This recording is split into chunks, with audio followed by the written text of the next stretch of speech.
Hi, everyone. Welcome to another Barber Talk on DMV's Illest Barbers. We have here Mr. Smith of Mr. Smith's Barber Studio in Laurel, Maryland. Welcome. Thank you for joining me today. How are you today? Good. Thank you for having me. Amazing, amazing. I saw on your Instagram that you received the key to the city and the mayoral citation. hmm Congratulations on that for 24 years in the business. And that was a recent accomplishment. Yeah. Tell us a little bit about what you've done in the community to bring you to that point, because that's major, and I think people really need to hear about how you impacted the community so much. Okay. So when the idea was brought to me by the mayor, I told him, I said, I do this stuff. We just do the work. I never look for accolades or, we just do the work and it just added up, I guess, over time. But we've done back to school events. We've had some of the largest back to school events. We started in 2010 and it went to 2019, right before COVID hit.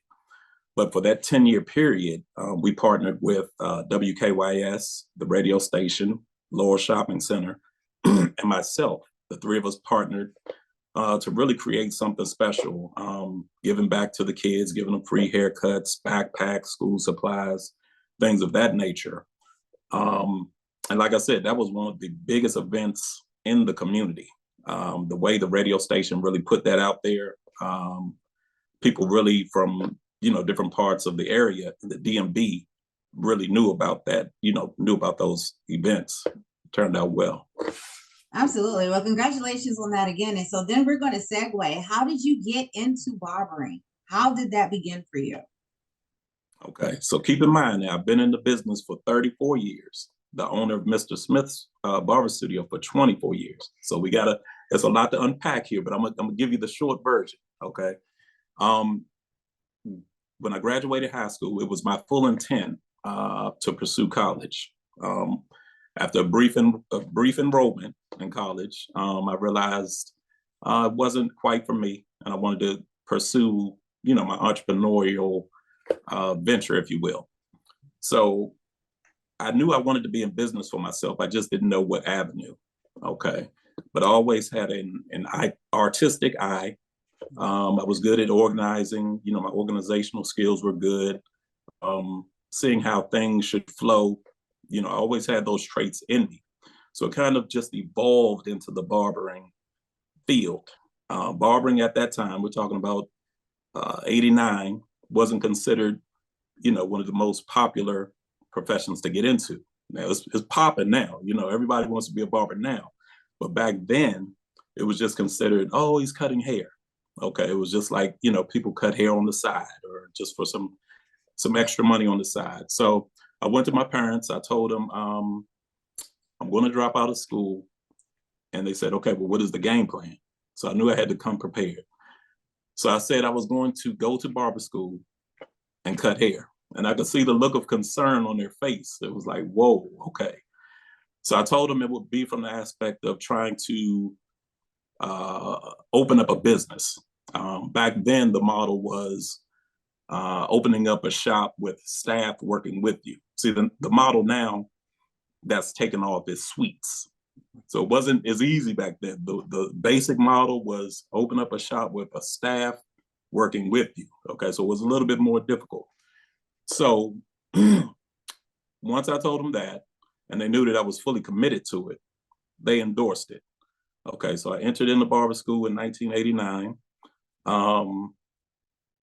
Towards almost completion, I was given the opportunity to work in a upscale beauty salon by a lady named Frances Smith, who's like family. I consider her family. Okay, she gave me an opportunity to work in her upscale beauty salon as the only on-site barber, which could be a little daunting, could make you a little bit nervous, okay, being a young barber.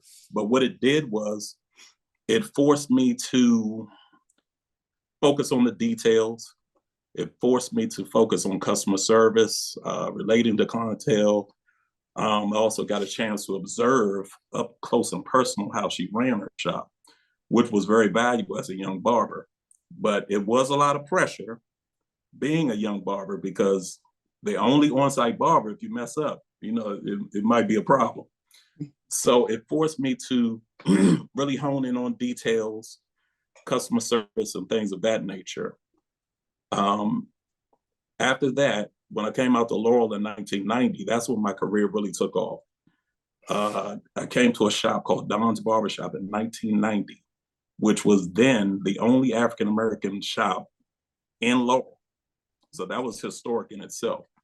Okay, so it was a few veteran barbers that kind of critiqued my work, and kind of being in that environment, it allowed other people to critique your work. When guys come out of barber school, they think they have it all mastered. They think their cuts are flawless. But really, when you get around people that have been doing it, then you realize the truth. Oh, I need to work on this. It's not quite as good as I thought it was. So I stayed at that shop for 5 years.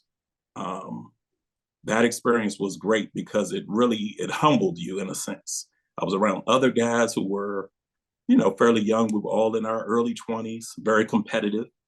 So it was like an iron sharpens iron type of situation. Each person wanted to get better and keep up with the next man. So it was invaluable as far as increasing my skill set. Okay, from there, I stayed there for 5 years. From there, I went to another shop called Headquarters Barbershop, which was also in Laurel. Okay, so I had a strong clientele built up from the first shop. I took that strong clientele over to the next shop.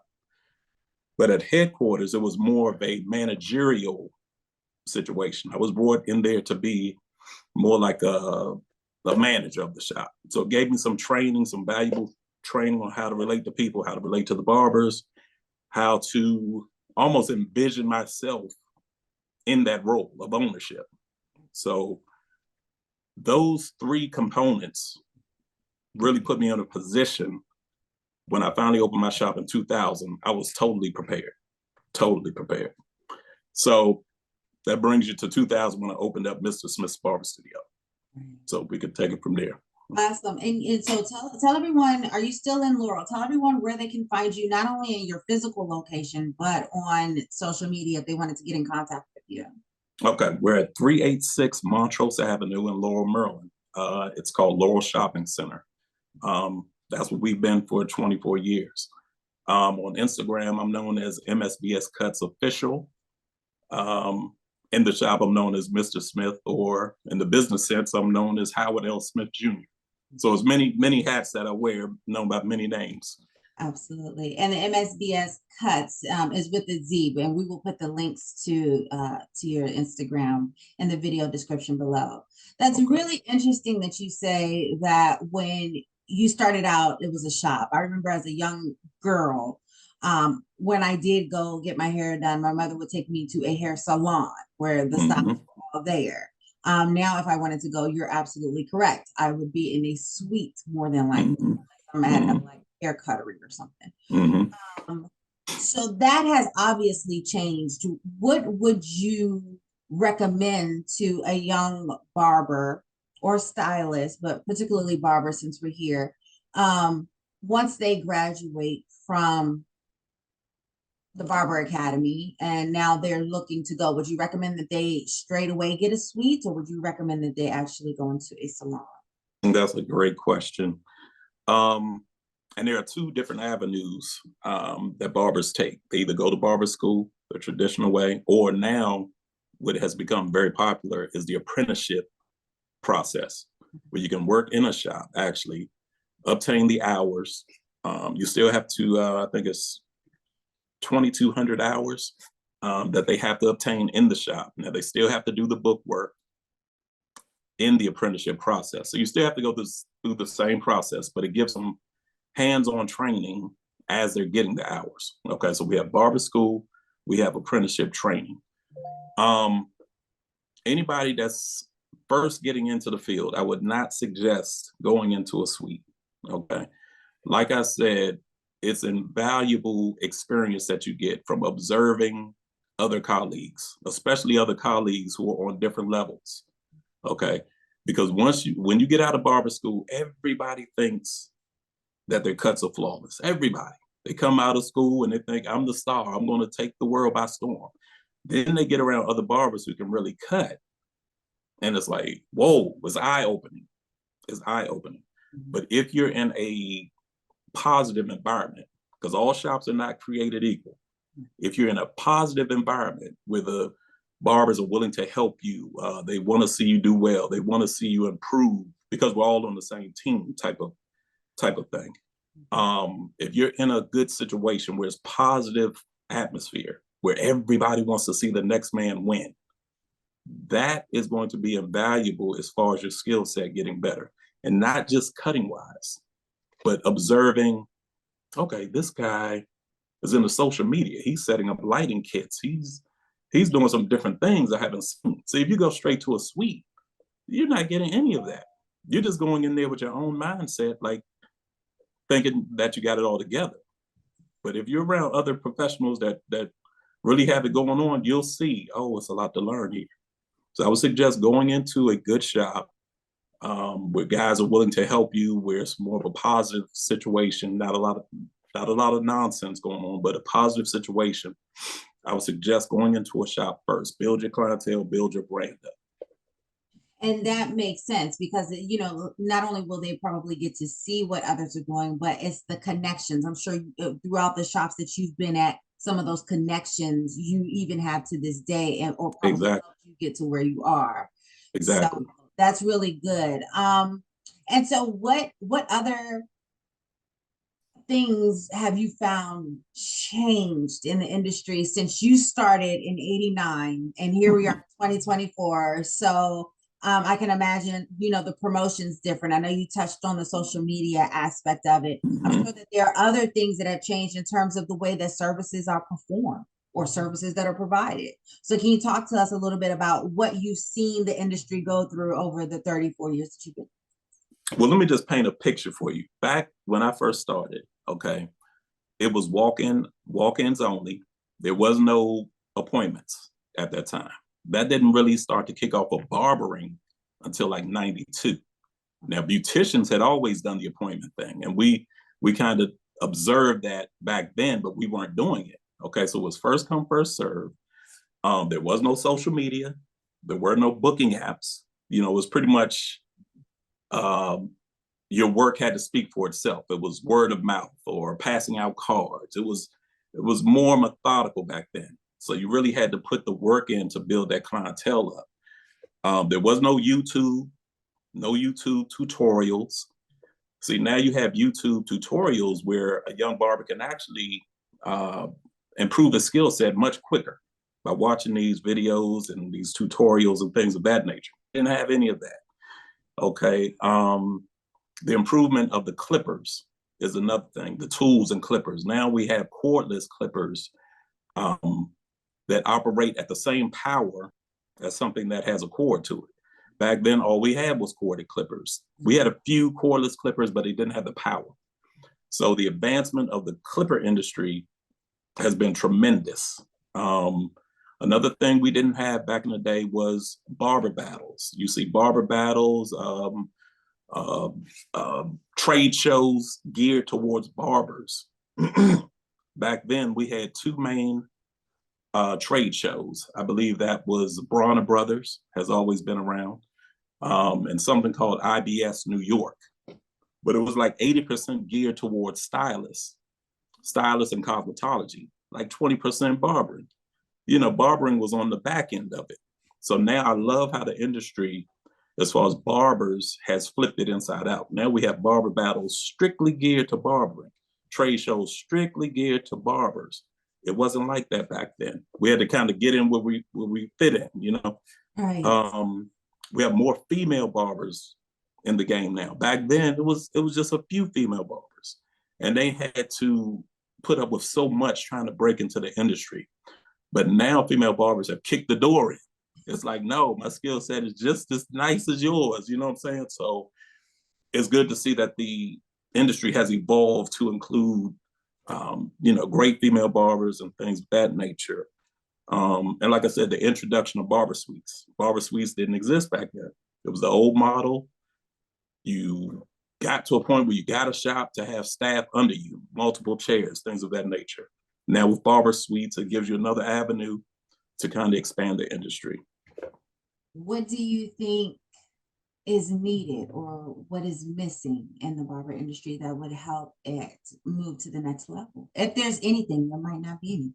To be honest with you, I'm so excited to where the industry has come, you know, from seeing it from where I started to where it is now. It's just like it's mind blowing. It really is. And things that I'm seeing now is things that I wanted to see back then. It was just ahead. It was too early. The way I was thinking was too early. So when I see it now with the booking apps and things of that nature, barber battles, this is stuff that I wished that we had back then. It was too early. So to see it evolve into what it is now, I love it. I love it. I like your energy around it. There are a lot of people who have been doing something for a very long time in across various industries, and they are resistant to change. But I like how you seem to embrace it, and I'm sure that that's what's helped to keep you in the game so long and earn you the respect that you have within the community, so much so that you're receiving the key to the city and various things that are actually happening within your shop. And I read that you've helped to groom a lot of the local barbers and help them to become entrepreneurs. So kudos to you for staying in the game long enough to not only embrace the change, but to also bring mentorship and empower. You know, that's really enlightening. I'm gonna give you a great quote. I'm gonna leave you with a great quote. Either evolve or dissolve. And that's the mindset. That's the mindset that you have to have. And that's that. Like yes. That's, I mean, like you can't say anything after that. Yes. You can't say anything after that. That was a great quote. Yes. So is there anything that you would like to leave the young barbers, the aspiring barbers, those who want to become entrepreneurs, those who are maybe undecided on what it is that they want to do and they're seeking an avenue? Is there anything that you want to leave us with that will help to encourage someone today? I have a few key things that I want to leave young barbers entering the field. Number one, obtain that barber's license, because there seems to be a mindset of, well, I can cut, you know, why do I need to get this license? People can drive cars, but it's still a requirement to get your license. And if we want to be respected as professionals, then get that license, get the paperwork, and have it up there where people know that you went through the process. I've had guys, I've trained maybe 15 guys under the apprenticeship program under my license. Now I had to obtain a master barber's license to do that. Okay, so you get your first license, then you get a master barber license. You can only put guys under you with that master barber license. Out of those 15 individuals, I would say only 2 people didn't complete the mission. And that was frustrating to me, because when I bring you in to that situation, I ask them up front, if you're not here to complete the mission and get that license, don't waste my time, okay? So I'm proud to say that maybe 13 out of the 15 did acquire the barber license and have gone on to do great things. Okay, so I would say number one, obtain your barber's license. Number two, like I said, start off in a great shop that has a great atmosphere where it's an iron sharpens iron mentality. We're making each other better. So I would say don't start off in a suite initially. Get into a good shop, good environment, and get your skill set up. Okay, not just cutting wise, but just observing people, how they operate their business. Some things you see, oh, I would never do that. So it's not all good. You take the good parts and you leave the bad parts alone. I would say study the craft, take classes, study YouTube tutorials. That'll help you get better quicker. Look at IG photos, look at the fade techniques, train your barber eye. You get that by looking at photos. Let me see. Utilize social media as far as branding, building your brand. Use booking apps as far as booking your appointments. And last but not least, I want these guys to get with a decent accountant to kind of structure their situation, pay it and pay your taxes. Get into the habit of paying the taxes. We see a lot of these guys flashing wads of money on IG and this and that, but make sure you're paying your taxes. And last but not least, I would say, with the flashing of the money and the lifestyle and all that, put away for retirement. Set up an IRA account, individual retirement account, or Roth IRA. Put some of that money away for when you finish your career. And that's what I would say. I love that advice. And I'm glad you touched on the accounting piece, because you're absolutely right. You guys work with your bodies all day. And so you definitely need to make sure that you are financially in a position to retire, like you said, but also probably if you get hurt or otherwise. So thank you for that. On that note, I would like to thank you for your time. I would like to encourage our viewers to like, share, and subscribe to MSBS Cuts with a Z official. Yep. Make sure that you get in contact if you want to know any more information regarding Mr. Smith's Barber Studio. Congratulations again for everything that you have accomplished and achieved over your career. And make sure that you like, share, and subscribe to this YouTube channel if you like this particular barber talk and you want to see more.